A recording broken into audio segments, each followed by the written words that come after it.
Selamat pagi buat anak ibu khususnya kelas 10 IIS. Hari ini saya Ibu Sri Dora, guru SMA Negeri 2 Lubuk Pakam, ingin menyampaikan mata pelajaran Bahasa Indonesia dengan materi teks laporan hasil observasi. Apakah itu teks laporan hasil observasi? Bahwa pada dasarnya teks laporan hasil observasi itu diperlukan untuk mengumpulkan data dan memberikan informasi kepada orang lain. Bagaimanakah laporan hasil observasi itu? Yang paling mendasar bahwa laporan hasil observasi dalam mengobservasi satu objek harus benar-benar kita terjun ke lapangan. Jadi buat anak ibu, di dalam teks laporan hasil observasi ada struktur yang harus kita lakukan. Baiklah nak, kita akan mulai pelajaran hari ini.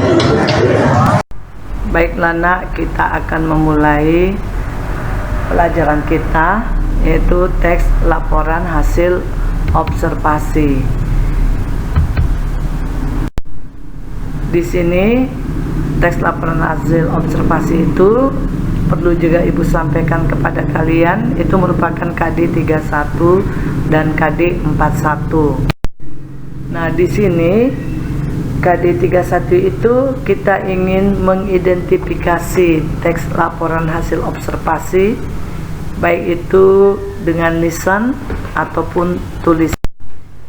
Nah, tujuan dari pembelajaran kita yaitu supaya kamu itu bisa menentukan isi pokok laporan hasil observasi dan menentukan ciri-ciri kebahasaan dalam teks laporan hasil observasi. Apa itu teks laporan hasil observasi dan apa fungsi teks laporan hasil observasi? Nah, mari kita belajar apa itu arti dan fungsi dari teks laporan hasil observasi.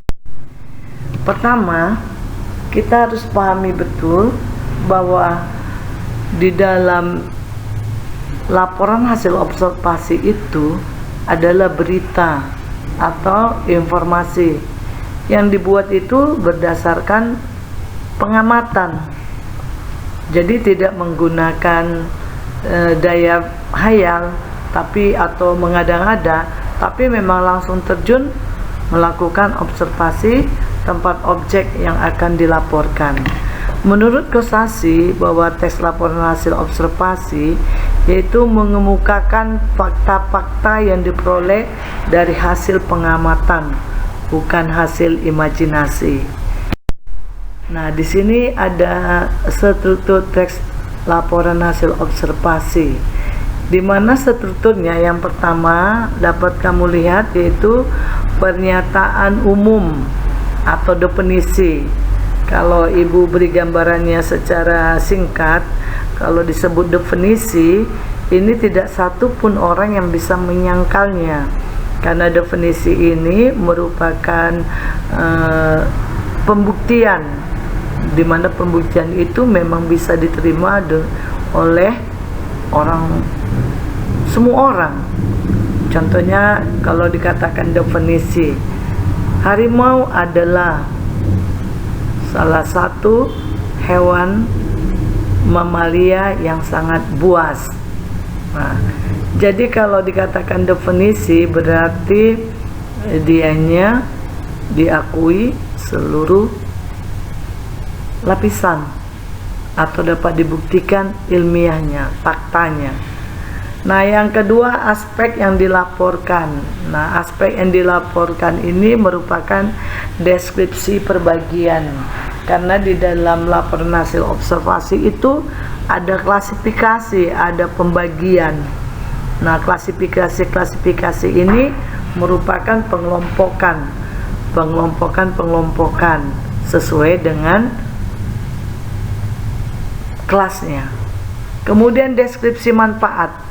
Di sini deskripsi manfaat yaitu di dalam laporan itu yang telah dibuat, ambil fakta-faktanya, maka penting kita temukan apa manfaatnya. Jadi itu gambaran secara umumnya. Baik nak, sampai di sini masih bisa kita ikuti kan? Biar kita lanjutkan di sini strukturnya. Pernyataan umum ibu gambarkan dengan gambar-gambar yang merah. Tadi udah ibu terangkan dengan warna merah. Tadi sudah ibu terangkan pernyataan umum, yaitu pembuka. Nah, di sini merupakan definisi. Deskripsi bagian ini merupakan klasifikasi bagian-bagian detail dari objek-objek yang dilaporkan. Kemudian deskripsi manfaat menunjukkan bahwa setiap objek yang diamati itu memiliki manfaat atau fungsi dalam kehidupan. Sebenarnya teks laporan hasil observasi ini sebenarnya satu laporan yang bisa menginformasikan ke banyak orang tentang sesuatu objek. Nah, berikutnya nak, hanya menggunakan konjungsi. Nah, jadi menggunakan konjungsi. Jadi kita tuh bandingkan tadi ya nak ya. Jadi menggunakan konjungsi, kalaupun kalian susah untuk melihat-lihat yang lain. Kalau udah ada konjungsi, tahu kan konjungsi itu merupakan kata penghubung, dan, walaupun, akibatnya, dan seterusnya, tergantung dari jenisnya masing-masing dari konjungsi. Jadi berikutnya nak, di dalam kalimat yang digunakan dalam laporan hasil observasi juga menggunakan, tadi udah ibu katakan, kalimat definisi, dan yang kedua kalimat deskripsi. Nah, kalau kalimat definisi tadi ibu katakan tidak satu pun orang yang akan menolaknya, karena definisi itu sudah diadakan percobaan, udah diadakan penelitian, dan semua dapat dinyatakan sah, dan semua mengakuinya. Nah, jadi di sini ada ibu beri ada contoh definisi, ada A, B, C. Walaupun berbeda-beda, ibu katakan pertama, wayang adalah seni pertunjukan yang telah ditetapkan sebagai warisan budaya hasil asli Indonesia. Nah, kalau disebut definisi, nah kalimatnya itu sudah pasti menggunakan adalah, ialah, yaitu. Nah, itu kata kuncinya. Jadi ialah, adalah, yaitu. Nah, itu merupakan kata kunci. Nah, kalau ibu ini enggak ibu berikan tanda, biasanya kalau disebut dengan wayang, itu kan ibaratnya kata subjek gitu. Jadi kalau diistilahkan X sama dengan Y, Y sama dengan X, jika bisa dibalik-balik maka itu namanya definisi. Wayang kita anggap bagian X adalah sama dengan seni pertunjukan itu Y. X sama dengan Y, Y sama dengan X, dibalikkan bisa. Wayang adalah seni pertunjukan telah ditetapkan, seni pertunjukan telah ditetapkan disebut wayang. Nah, bisa dibalik-balik, itulah yang dimaksud dengan definisi. Nah, kalau disebut dengan deskripsi, itu biasanya deskripsi itu uraian gambaran. Gambaran merupakan uraian daripada objek yang kita teliti. Contohnya kalau kita memberikan kalimat deskripsi, contohnya harimau ya, contohnya harimau.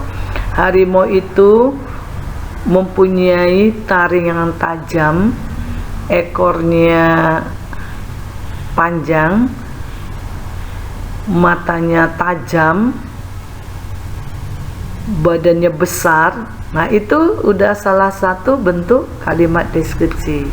Mudah-mudahan kamu sudah paham atas apa yang ibu sampaikan. Nah, di sini ibu berikan salah satu teks laporan hasil observasi. Ibu mau kamu membacanya, kemudian kamu identifikasi sesuai dengan strukturnya, kamu temukan kebahasaannya, baik itu kalimat simpleks, kalimat kompleks. Itu coba kamu perhatikan. Judul laporan hasil observasi yang ibu berikan adalah komodo. Nah, komodo dari awal hingga akhir ibu minta kamu temukan dulu strukturnya, kemudian kamu lihat kebahasaannya, apa-apa saja yang tertera kamu kelompokkan. Demikianlah nak materi kita hari ini. Semoga dengan penjelasan ibu yang dari jarak jauh, yang memang ibu akui sangat terbatas dan tidak merasa begitu kepuasan di dalam penyampaian materi ini, semoga di kesempatan berikutnya akan ibu berikan lebih baik lagi. Sekian dan terima kasih.